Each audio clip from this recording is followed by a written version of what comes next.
नमस्कार दोस्तों, आज बात करेंगे एक इम्पॉर्टेंट डेवलपमेंट पर। और वो डेवलपमेंट ये है कि सऊदी अरब ने 50 साल बाद ख़त्म कर दिया है अपना कफाला सिस्टम। तो ये सिस्टम क्या है, इससे क्या नुकसान होता था, क्या फ़ायदा होता था, भारतीयों को क्या लाभ या नुकसान होता था, इन सभी चीज़ों की जानकारी प्राप्त करते हैं इस वीडियो में।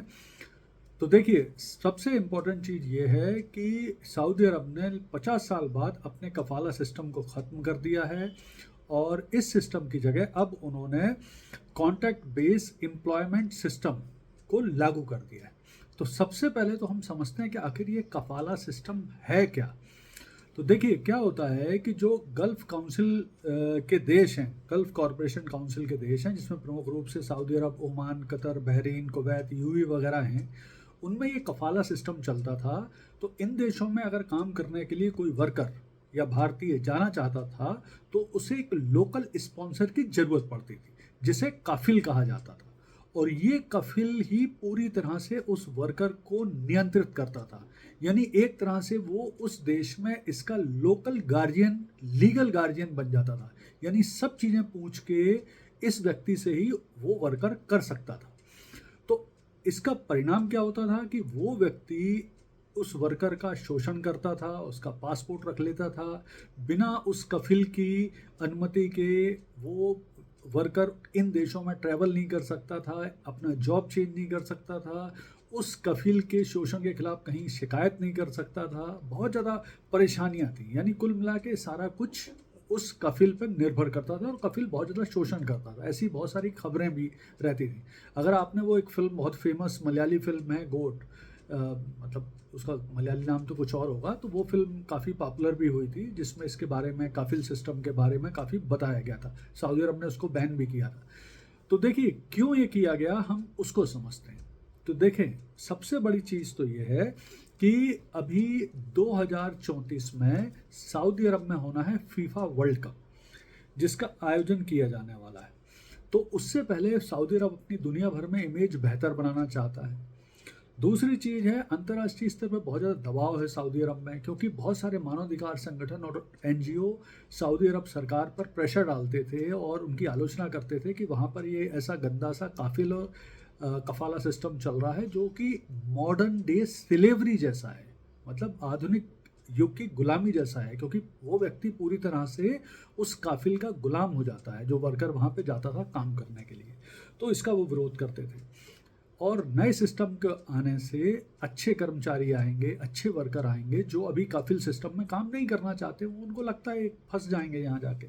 फिर जो एम्प्लॉय और वर्कर डिस्प्यूट है, जो बहुत ज़्यादा होते हैं इन देशों में, वो ख़त्म होंगे।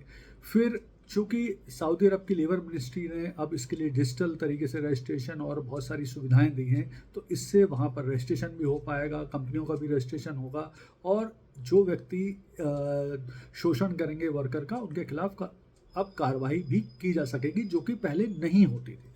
फिर इसके बाद जो मोहम्मद बिन सलमान है, जो सऊदी अरब के प्रिंस हैं, वो पूरी दुनिया के सामने अपना विजन 2030 लेके आए हैं। तो इस विजन के अंतर्गत वो पूरी दुनिया में सऊदी अरब को भी बहुत लिबरल कंट्री के रूप में प्रस्तुत करना चाहते हैं कि ये एक अच्छा कंट्री है, यहाँ पर काम के लिए पूरी दुनिया से लोग आ सकते हैं।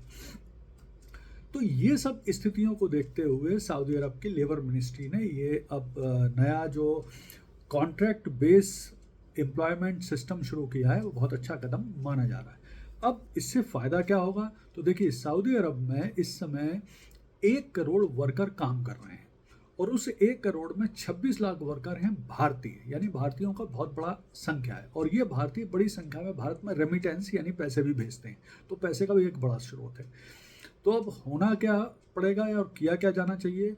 तो भारतीयों को अवेयरनेस क्रिएट करने के लिए, क्योंकि जो बड़ी संख्या में भारतीय वहाँ जाते हैं, वो बहुत सारे छोटे जो फार्म वर्कर बन जाते हैं, ड्राइवर बन जाते हैं, लेबर बनते हैं। तो इनके बीच में भारत सरकार को प्रॉपर तरीके से इस कफाला सिस्टम के ख़त्म होने की न्यूज़ के बारे में अवेयरनेस फैलाना चाहिए। जो सऊदी अरब की लेबर मिनिस्ट्री है, उनके जो रूल रेगुलेशन है, उनके बारे में जानकारी देना चाहिए। भारत का जो सऊदी अरब में एम्बेसी है, उसको भी अपने प्रॉपर तरीके से जानकारी स्प्रेड करना चाहिए सऊदी अरब में जो भारतीय लेबर हैं उनके बीच में, और उनके लिए भी एक रजिस्ट्रेशन है, इस तरह की जानकारी देना चाहिए।